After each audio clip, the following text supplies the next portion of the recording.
Five. In Action. action. Action!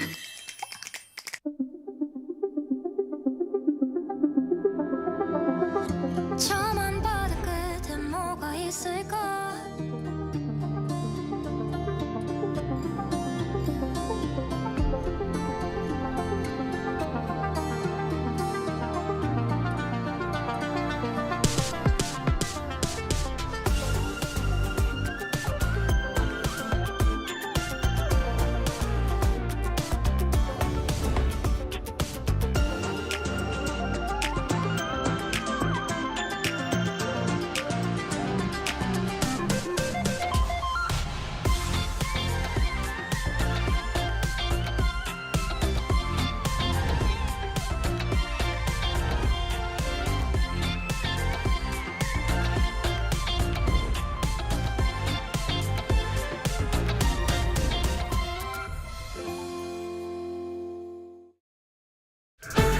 Party held its first debate over the weekend. The economy is expected to expand 2.5% this year. Boosting Korea's ties with its global partners on the sidelines of the status UN summit. A massive drone attack on Ukraine overnight on Monday and Tuesday.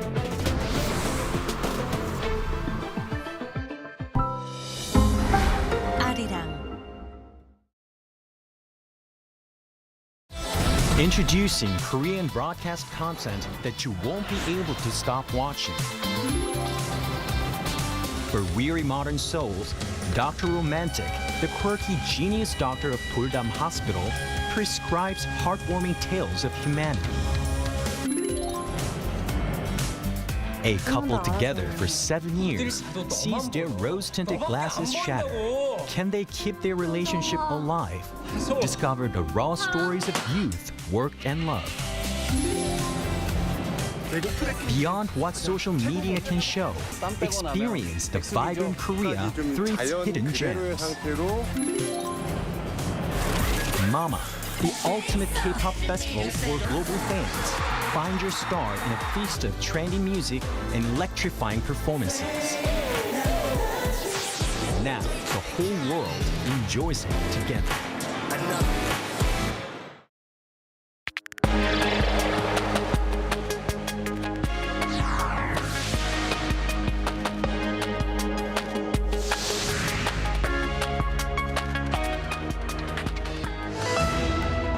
US President Donald Trump has signaled that a peace deal with Iran could come over the next week. He also said he has spoken with both Israeli Prime Minister Benjamin Netanyahu and representatives of Hezbollah, adding that both sides had agreed to halt attacks. Here in Seoul, officials from Korea and the US kicked off security consultations this morning to discuss Korea's nuclear power submarine program, as well as uranium enrichment and spent fuel reprocessing rights.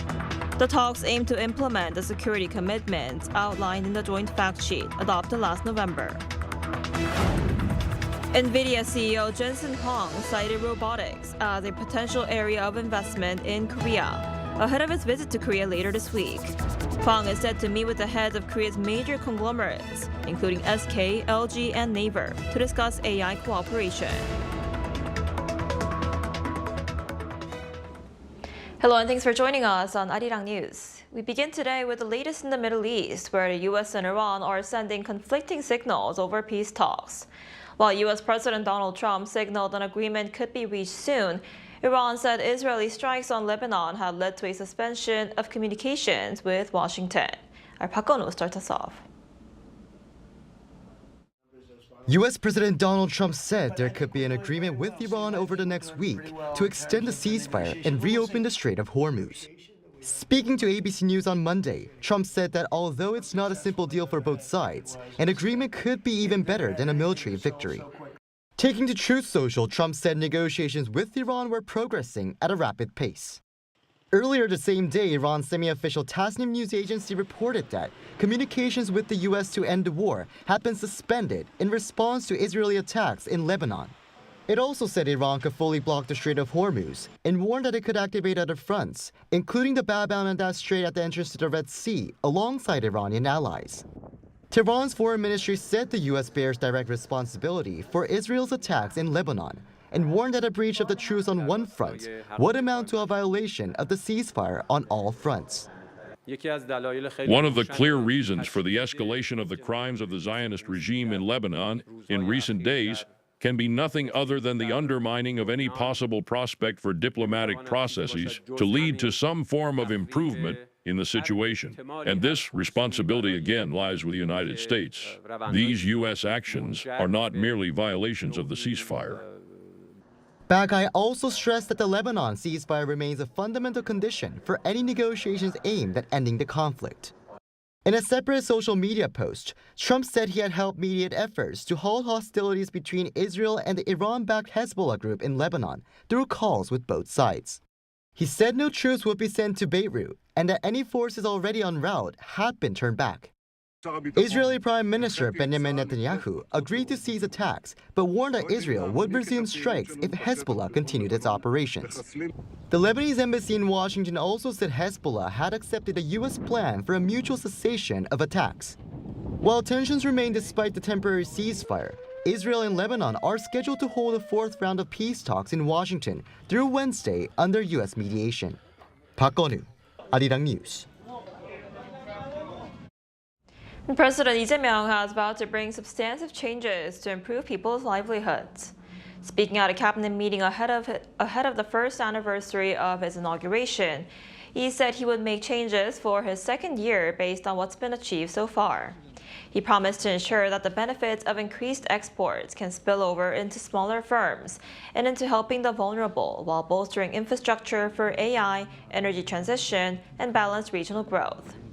The president also vowed to remember those who sacrificed themselves to defend the country ahead of Memorial Day on June 6th. And 1 year into the administration, its foreign policy has been characterized by pragmatic, national interest-based diplomacy aimed at navigating a challenging external environment. Our Kim Bo-kyung explains more. The Lee Jae-myung administration began its term facing the challenges of dealing with a new U.S. tariff environment and restoring South Korea's credibility after it was damaged by the martial law crisis. The Lee administration pursued a diplomatic strategy centered on pragmatism, grounded in national interests.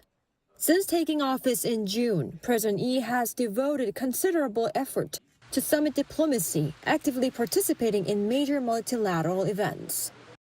Starting with the G7 summit in Canada, Lee also attended the ASEAN summit in Malaysia and successfully hosted the APEC summit in Gyeongju. Dealing with U.S. President Donald Trump's America First policies, President Lee held summits with Trump twice in August and October 2025. During the latter summit in Gyeongju, South Korea succeeded in reducing the reciprocal tariffs on Korean exports to the U.S. from 25% to 15%, and pledged approximately $350 billion in investment in the U.S. In return, South Korea also secured U.S. support for the acquisition of nuclear-powered submarines, as well as expanded authority regarding uranium enrichment for nuclear power plants and the reprocessing of spent nuclear fuel, with the agreements documented in the joint fact sheet. Though follow-up discussions regarding agreements have been relatively stalled, due to an unexpected dispute involving Kupang, one expert says that the Lee administration held its own in ties with the U.S. South Korea has proactively aligned with the U.S. alliance modernization agenda through higher defense spending, OPCON transfer, and greater responsibility for deterring North Korea, earning recognition as a model ally from Defense Secretary Hegseth. The Lee administration's pragmatic diplomacy was reflected in improved relations with China and Japan. State visits between President Lee and Chinese President Xi Jinping helped improve bilateral ties, while exchanges with Japanese Prime Minister Sanae Takaichi strengthened cooperation on energy security and supply chains. In terms of tensions on the Korean peninsula, not much progress has been made, with North Korea doubling down on defining the ties with the South as two hostile states. Another expert says stability is being maintained in its own way and that the government should keep its two-track approach. Despite the current stalemate in inter-Korean relations, stability has largely been maintained. South Korea should continue to deter North Korea's nuclear and missile threats while remaining open to dialogue and cooperation when opportunities arise. The success of President Yi's pragmatic diplomacy will ultimately be measured by its ability to deliver tangible economic and security benefits. Kim Bo-kyung, Arirang News. And also here in Seoul, Korea and the United States are opening security consultations on Tuesday to discuss Seoul's nuclear power submarine program, uranium enrichment, and spent fuel reprocessing rights, and shipbuilding cooperation. First Vice Foreign Minister Park Yoon-ju and U.S. Undersecretary of State for Political Affairs Allison Hooker are co-chairing the launch session at the Foreign Ministry in Seoul. The talks are aimed at putting into action the security commitments set out in the joint fact sheet adopted last November, following summits between Presidents Lee Jae-myung and Donald Trump.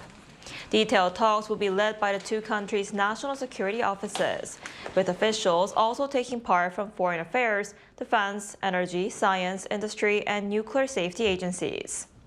Seoul says the meeting will move directly into working-level negotiations rather than remain a formal opening session.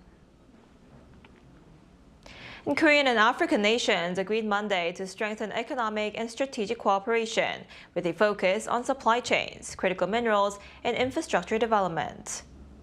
The commitment was made during the Korea-Africa Foreign Ministers meeting in Seoul, attended by representatives from Korea and 50 African countries. The two sides discussed the impact of global challenges, including conflicts in the Middle East and Ukraine, and highlighted Africa's growing importance in global trade routes and resource security. They also pledged to improve market access, expand economic partnerships, and deepen cooperation, while South Korea reaffirmed support for Africa's regional economic integration efforts under the African Continental Free Trade Area.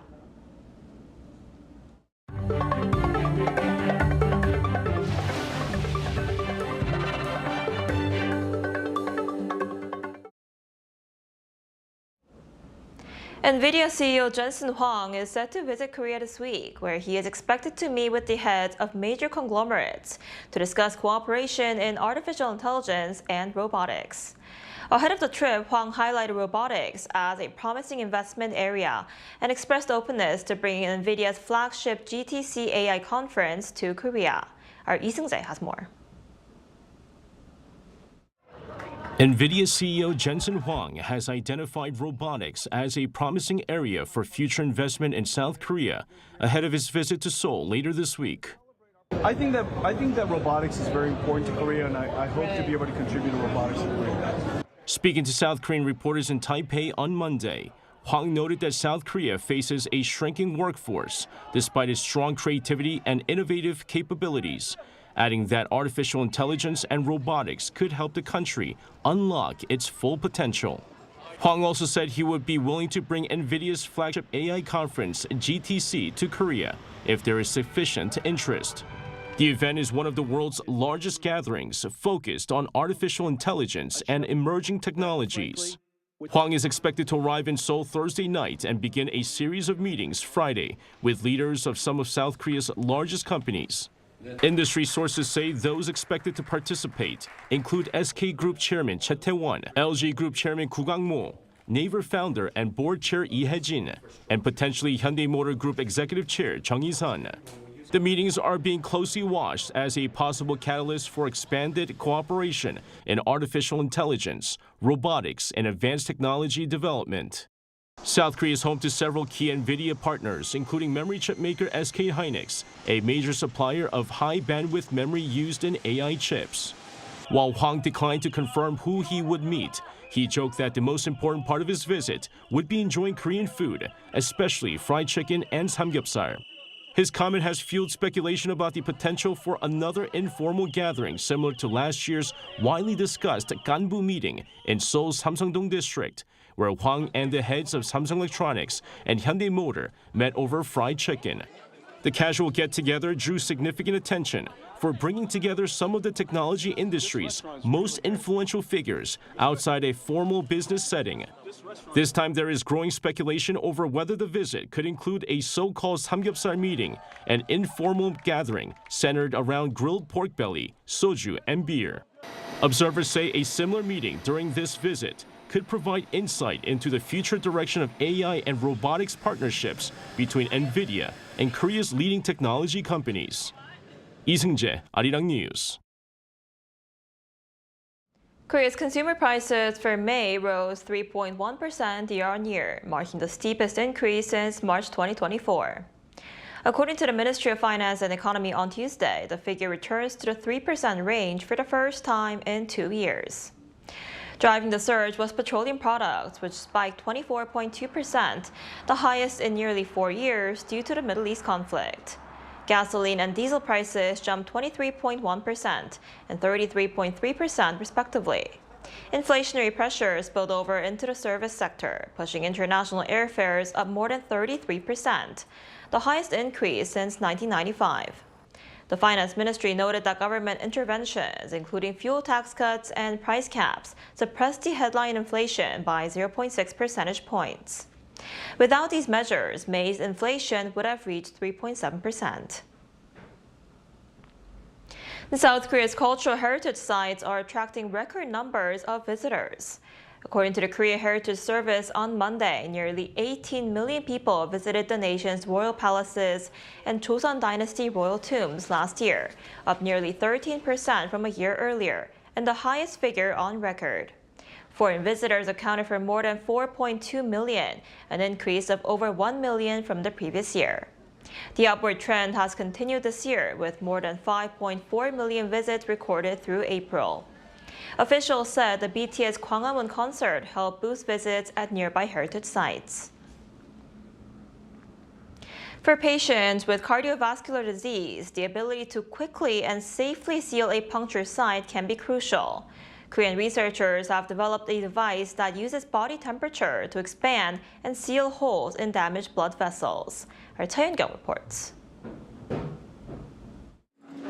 Inserting a catheter, which is a thin, flexible tube, into a vessel during heart or aortic surgery requires the highest level of surgical proficiency. To address this, a domestic research team has made a vascular closure device that automatically regulates blood flow to seal the vessel once installed. The key technology is a shape memory polymer that expands upon contact with body temperature. By applying a curved structure to the interior of the blood vessel, the device actively encourages platelet aggregation. The device enters the vessel in a compressed state to allow for easy insertion. Once positioned, it expands to ensure safe and stable stopping of blood flow. The research team verified the device's performance by creating a 6mm puncture in the thoracic aorta of a pig.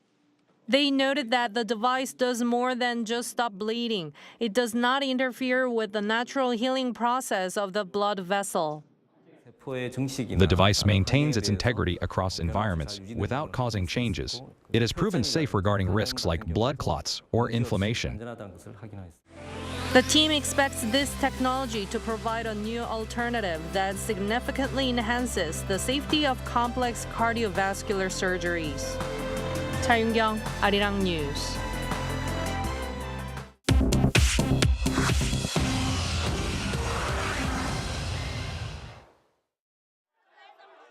This is The World Now, bringing you everything you need to know from around the globe.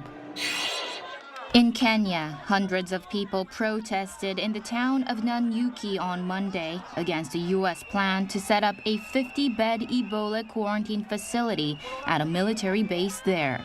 A local court has temporarily halted the plan following a lawsuit arguing the facility posed a public health risk. U.S. officials said the unit was intended for Americans exposed to Ebola who are still asymptomatic. Residents said military aircraft continued flying in and out of the base over the weekend despite the court order. Separately, Global Health Organization Coalition for Epidemic Preparedness Innovations committed $60 million to Moderna and 2 other groups to develop a vaccine against the Bundibugyo strain of Ebola, for which no approved treatment or vaccine currently exists. There have been 282 confirmed cases in the Republic of Congo and 9 in Uganda. Denmark's Social Democratic leader Mette Frederiksen secured a third consecutive term as prime minister on Monday after forming a center-left minority coalition government. This ends more than 2 months of negotiations following an election in March. Her new government's immediate priorities include diplomatic talks over Greenland, which U.S. President Donald Trump has threatened to annex, and a rapid military buildup as security in Europe deteriorates amid Russia's war in Ukraine. Frederiksen's previous coalition lost its majority in March as voters revolted over a cost-of-living crisis. AI giant Anthropic filed confidentially for a U.S. initial public offering on Monday, edging ahead of rival OpenAI in the race to reach public markets. The maker of agentic coding assistant Claude Code did not disclose the size or terms of the offering. Anthropic was last valued at just under $1 trillion following a late May funding round. The listing follows Space Exploration Technologies' IPO filing targeting a $1.75 trillion valuation. Analysts warn the combined demand for capital from SpaceX, OpenAI, and Anthropic could disrupt capital markets, but filing early carries a significant advantage. Pop singer Dua Lipa and British actor Callum Turner tied the knot on Sunday at Old Marylebone Town Hall in London. Lipa, 30, wore a white Schiaparelli skirt suit and wide-brimmed hat. Turner, 36, wore a custom blue Ferragamo suit. After months of speculation, the couple confirmed their engagement last year. Turner is known for his roles in the Fantastic Beasts films and the Apple TV Plus series Masters of the Air. Chu Ji-hyun, Arirang News.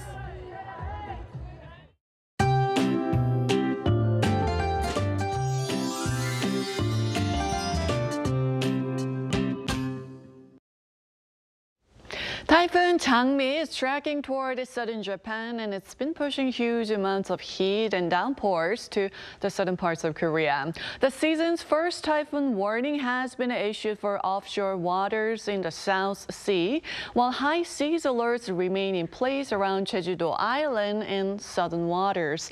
Eastern Jeju has already seen downpours of nearly 40 millimeters per hour, with heavy rain warnings this morning, and Jeju and the southern coast could see 10 to 70 millimeters of heavy rainfall, while the rest of the southern provinces could see 5 to 40 millimeters before rain tapers off this afternoon. Meanwhile, central regions are having the opposite story. Under sunny skies, temperatures are soaring to 33 degrees Celsius here in the capital, and warmer weather will continue through the local elections tomorrow. And this afternoon, southern provinces will have cooler highs at 24 degrees in Gyeongju, Busan, Jeju, but warmer at Gwangju at 29 degrees. Anyone near the shoreline or out at sea should be extremely cautious today.